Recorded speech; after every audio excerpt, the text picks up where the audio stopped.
Hello viewers, আসসালামু আলাইকুম। Welcome back to my channel Muktaj kitchen. আজকের আয়োজনে ঈদ স্পেশাল আরও একটি নতুন রেসিপি নিয়ে আপনাদের মাঝে চলে আসলাম। আমার আজকের রেসিপি ঈদ স্পেশাল বিয়েবাড়ি বাবুর্চিদের স্টাইলে ফিরনি। সামনে যেহেতু ঈদের দিনে আমাদের নানা রকমের কাজ থাকে, তাই সহজে ঝটপটভাবে এই ফিরনিটা তৈরি করে নিতে পারেন। তাছাড়া ঈদের আগের দিন এই ফিরনিটা তৈরি করে নর্মাল ফ্রিজে রেখে দিতে পারেন, তাহলে ঈদের দিন এটা খুব সহজেই মেহমানদারিতে পরিবেশন করতে পারবেন। আশা করছি বন্ধুরা আমার আজকের এই ফিরনি রেসিপিটি আপনাদের কাছে ভালো লাগবে। রেসিপি ভালো লাগলে অবশ্যই একটি লাইক দিয়ে রেসিপিটি দেখে নেবেন। তাহলে চলুন রেসিপিটি দেখে নেই। প্রথমে চুলায় একটি হাঁড়ি বসিয়ে 1 লিটার দুধ দিয়ে দিচ্ছি। দুধটা বলক করতে থাকে। এই দুধটা ঘন করার জন্য এখানে নিয়ে নিচ্ছি হাফ কাপ তরল দুধ। তার ভিতরে দিয়ে দিচ্ছি 1 কাপ গুঁড়া দুধ। এখন দিয়ে দিচ্ছি 2 চামচ কনডেন্স মিল্ক। এবার সব উপকরণগুলো মিশিয়ে নিচ্ছি খুব ভালো করে। মিশিয়ে নেবার পরে এই মিশ্রণটা অনেকটা ঘন হয়ে গেছে। এদিকে যে দুধটা বসিয়ে রেখেছিলাম সেটাও খুব ভালো করে বলক চলে আসছে। এবারে গুঁড়ো দুধ আর কনডেন্স মিল্ক মেশানো দুধটা আমি এর ভিতরে দিয়ে দিব। এবার সবকিছু মিশিয়ে দেবার পরে চুলার আঁচটা লোতে রেখে চুলার আরেকটা সাইডে বসিয়ে রাখছি। ততক্ষণে ফিরনি চালটা রেডি করে নিচ্ছি। এখন একটি বাটিতে নিয়ে নিচ্ছি হাফ কাপ চিনি গুঁড়া চাল। আপনারা আপনাদের পছন্দ মতো যে কোনো চালটা দিয়ে এটা করে নিতে পারবেন। এখন চালটা আমি কয়েকবার পানি পাল্টিয়ে ধুয়ে নিচ্ছি। এবার অন্য একটি প্যানে নিয়ে নিচ্ছে চালগুলো। নিয়ে এখানে আমি দিয়ে দিচ্ছি হাফ লিটার দুধ। এই হাফ কাপ চালকে আমি হাফ লিটার দুধ দিয়ে পুরোপুরি সিদ্ধ করে ভাতের মতো করে রান্না করে নিব। তবে এখানে আপনার দুধের পরিবর্তে পানি দিয়েও এই চালটা সিদ্ধ করে নিতে পারবেন। যেহেতু আমি এই ফিরনিটা সম্পূর্ণ দুধ দিয়ে রান্না করতেছি, সেই জন্য এই দুধ দিয়ে আমি এই চালটা সিদ্ধ করে নিচ্ছি।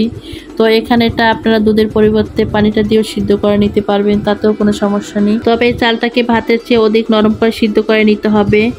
এ পর্যায়ে চুলার তাপটা মিডিয়াম রাখতে হবে আর কিছুক্ষণ পর পর নেড়েচেড়ে দিতে হবে, তা নাহলে নিচে লেগে যেতে পারে চালটা। বেশ কিছুক্ষণ পরে দুধটা টেনে গিয়ে চালটা পুরোপুরি নরম হয়ে সিদ্ধ হয়ে যাবে। তখন এই পর্যায়ে ভাতটাকে একটা গোল চামচ দিয়ে নেড়েচেড়ে একেবারে মিহি করে নিতে হবে। এভাবে যতটুকু সম্ভব রাইসটা মিহি করে নিতে হবে। আর অপরদিকে যে দুধটা আমি জাল করতে রেখেছিলাম সেটা অনেকটা ঘন হয়ে আসছে। এবারে মিহি করে রাইসটা আমি ঘন লিকুইড দুধের ভিতরে দিয়ে দিচ্ছি। দুধের ভিতরে দিয়ে আমি ভালো করে এটা এখন মিশিয়ে নিচ্ছি। চালের মিশ্রণটা দুধের সাথে ভালো করে মিশিয়ে এখন এর ভিতরে দিয়ে দিচ্ছি আমি 2টা তেজপাতা। এখন দিয়ে দিচ্ছি আমি 4টা এলাচ। এবার দিয়ে দিচ্ছি 2 টুকরা দারচিনি আর দিয়ে দিচ্ছি সামান্য লবণ। মিষ্টি জিনিসে লবণটা দিলে কিন্তু সেই মিষ্টি জিনিসটা খেতে বেশি ভালো লাগে। এবার দিয়ে দিচ্ছি কিছু কিশমিশ। এখন এখানে দিয়ে দিচ্ছি কাঠবাদাম, কাজু বাদাম আর পেস্তা বাদাম, 3 পদের বাদাম আমি এখানে মিলিয়ে কুচি করে দিচ্ছি। তবে আপনারা যে কোনো একটা বাদাম দিয়ে দিতে পারবেন আপনাদের চয়েস মতো। এখন এখানে দিয়ে দিচ্ছি আমি 2 চামচ চীনাবাদাম বেটে। এখানেও আপনারা চীনাবাদাম, কাঠবাদাম বা কাজু বাদাম যে কোনো এক পদের বাদাম দিতে পারবেন। এখন এখানে দিয়ে দিচ্ছি আমি হাফ কাপ চিনি। তবে মিষ্টির পরিমাণটা আপনাদের টেস্ট অনুযায়ী দিয়ে নেবেন। আর এখানে আমি যে কবাদের বাদাম দিয়েছি সবগুলো যে দিতে হবে তা নয়, আপনাদের হাতের কাছে যেগুলো থাকবে সেগুলো আপনাদের পরিমাণ মতো বা আপনাদের চয়েস মতো দিয়ে নেবেন। এবার সবকিছু ভালো করে মিশিয়ে ফিরনিটা আমি রান্না করে নেব ঘন হয়ে আসা পর্যন্ত। তবে এর সময় চুলার আঁচটা কিন্তু লোতে রাখতে হবে, তা না হলে ফিরনিটা কিন্তু নিচে লেগে গিয়ে পোড়া লেগে যেতে পারে। আর ফিরনিটা যদি পোড়া লেগে যায় তলাতে, তাহলে কিন্তু ফিরনির টেস্টটা নষ্ট হয়ে যাবে। বেশ কিছুক্ষণ রান্না করার পরে ফিরনিটা ঘন হয়ে আসছে। এর থেকে বেশি ঘন করা যাবে না, ফিরনিটা ঠান্ডা হয়ে যাওয়ার পরে আরও ঘন হয়ে যাবে। তো আমি এই ফিরনিটা চুলা থেকে উঠানোর আগে এখানে দিয়ে দিচ্ছি কেওড়া জল আর দিয়ে দিচ্ছি 1 চামচ ঘি। বিয়েবাড়ির বাবুর্চিরা কিন্তু ফিরনিটা রান্না শেষে কেওড়া জল আর ঘিটা ব্যবহার করে। তো বিয়েবাড়ির বাবুর্চিদের মতো যদি ফিরনি থেকে ঘেরান আর স্বাদটা আনতে চান, তাহলে এই কেওড়া জলটা আর ঘিটা কিন্তু ব্যবহার করতে হবে, তাহলে এটা কিন্তু স্কিপ করা যাবে না। কেওড়া জল আর ঘিটা খুব ভালো করে ফিরনির সাথে মিশিয়ে নিয়েছি। ফিরনির সাথে খুব ভালো করে মিশিয়ে নিয়ে এখন এটা আমি চুলা থেকে তুলে নেব। তুলে নিয়ে চুলাটা বন্ধ করে দিব।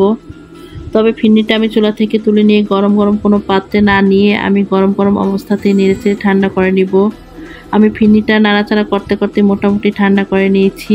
এভাবে ঠান্ডা করে নিলে ফিরনিটা সমানভাবে থাকে। গরম গরম অবস্থাতে নিলে উপরে মোটা সর পড়ে আর নিচের ফিরনিটা পাতলা থেকে যায়। ফিরনিটা ঠান্ডা হয়ে যাওয়ার পরে কতটা ঘন আর কতটা লোভনীয় হয়েছে সেটা আপনাদেরকে আমি কাছ থেকে দেখিয়ে দিচ্ছি, সেটা আপনারা দেখিয়ে বুঝতে পারছেন। এরপর আমি এরকমের ছোট ছোট কাপে এই ফিরনিগুলো নিয়ে নিচ্ছি। তবে আপনারা চাইলে এরকমের বড় পাত্র এগুলো পরিবেশন করে নিতে পারবেন।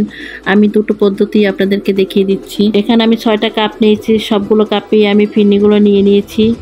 এখন এর উপর থেকে আমি একটা করে কিশমিশ দিয়ে দিচ্ছি দেখার সৌন্দর্যের জন্য। এবার এই কাপের ঢাকনা লাগিয়ে ফ্রিজে ঠান্ডা করে খেতে পারেন। ফিরনিটা ঠান্ডা ঠান্ডা খেতে কিন্তু বেশি ভালো লাগে, আর এটা আপনারা 4-5 দিন রেখেও খেতে পারবেন। এই তো খুব সহজ আর অল্প সময়ের ভিতরে হয়ে গেল আমার বিয়ে বাড়ির বাবুর্চির স্টাইলে ঈদ স্পেশাল ফিরনি। সামনে যেহেতু ঈদের দিনে আপনারা অবশ্যই এই ফিরনিটা এভাবে রান্না করবেন। আশা করি আপনাদেরও ভালো লাগবে। তো বন্ধুরা, আশা করি আমার আজকের এই ফিরনি রেসিপিটা আপনাদের কাছে ভালো লেগেছে। যদি আমার আজকের এই রেসিপিটির কোনো অংশ আপনাদের কাছে এতটুকু ভালো লেগে থাকে তাহলে অবশ্যই লাইক কমেন্ট শেয়ার করে দিবেন। আর আমার চ্যানেলটি যদি সাবস্ক্রাইব করা না থাকেন অবশ্যই সাবস্ক্রাইব করে আমার পাশেই থেকে যাবেন। সবাইকে অগ্রিম ঈদ মোবারক জানিয়ে আজকে এ পর্যন্তই। সবাই ভালো থাকবেন, সুস্থ থাকবেন, সবাই সবার জন্য দোয়া করবেন। আল্লাহ হাফেজ।